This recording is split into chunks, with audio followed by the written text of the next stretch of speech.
ஒரு இளைப்பாறுதலை இந்த இயேசு உங்களுக்கு தர அவர் வல்லவராயிருக்கிறார்.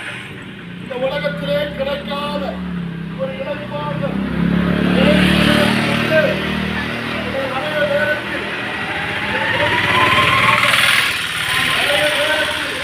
நீங்கள் குறித்து இடம் இருக்கிறீர்கள். எப்படியாவது ஆட்களும் இளைப்பாறுதல் கிடைக்க வேண்டும் என்று நீங்கள் அங்கிருந்து ஓடிக்கொண்டிருக்கிறீர்கள். இன்றைக்கு நான் சொல்லுகிறேன், நீங்கள் எதிர்பார்க்கிற இளைப்பாறுதலை இந்த இயேசு கிறிஸ்து உங்களுக்கு அவர் தர வல்லவராய் இருக்கிறார். அவர் இலவசமாய் ஒரு இளைப்பாறுதலை தருகிற தேவன். ஏன் இளைப்பாறுதல் இல்லை? மனுஷனுடைய பாவத்தினாலே, அக்கிரமத்தினாலே, சாபத்தினாலே அவருடைய வாழ்க்கையில ஒரு இளைப்பாறுதல் இல்லை. இன்றைக்கு இயேசு உங்களுக்கு இளைப்பாறுதலை எப்படி தருவார் என்றால், உன் பாவங்களை மன்னித்து ஒரு இளைப்பாறுதலை தருகிறார். உன் சாபத்திலிருந்து உன்னை விடுதலையாக்கி இளைப்பாறுதல் தருகிறார். உன் அக்கிரமங்களிலிருந்து விடுதலை தந்து ஒரு இளைப்பாறுதலை தருகிறார்.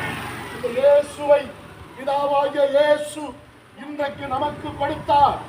இளைப்பாறுதல் இல்லாத ஜனங்களுக்கு ஒரு இளைப்பாறுதலை தருவதற்காக இன்றைக்கு நீங்கள் அவரிடத்தில் ஓடி வருவீர்கள் என்றால் நிச்சயம் ஒரு இளைப்பாறுதலை இயேசு உங்களுக்கு தந்து உங்கள் குடும்பத்திலே, உங்கள் பிள்ளைகள் மத்தியிலே ஒரு ஆசீர்வாதத்தை இந்த இயேசுவால் தர முடியும்.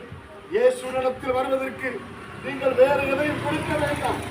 உங்கள் இருதயத்தை மாத்திரம் இயேசுவிடத்தில் கொடுத்தால் மாத்திரம் போதும்.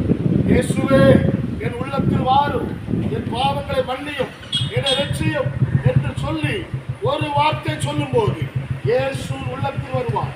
உன் பாவத்தை மன்னிப்பார். நீ தேடுகிற விடுதலையை இயேசு தர முடியும். இந்த இயேசுவை உங்கள் வாழ்க்கையில சொந்தமாக ஏற்றுக்கொள்ளுங்கள். சமீபம் இயேசு சீக்கிரம் வருகிறார். தேவ பிள்ளைகளே, இது இரக்கத்துக்குரிய நாளாயிருக்கிறவர்களா? அந்த இரக்கத்தை இயேசு உனக்கு தந்து உன்னை அவர் ஆசீர்வதிப்பார். இந்த இயேசுவை நீங்கள் பிடித்துக் கொள்ளுங்கள். உங்கள் வாழ்க்கை மாறும். ஆமென்.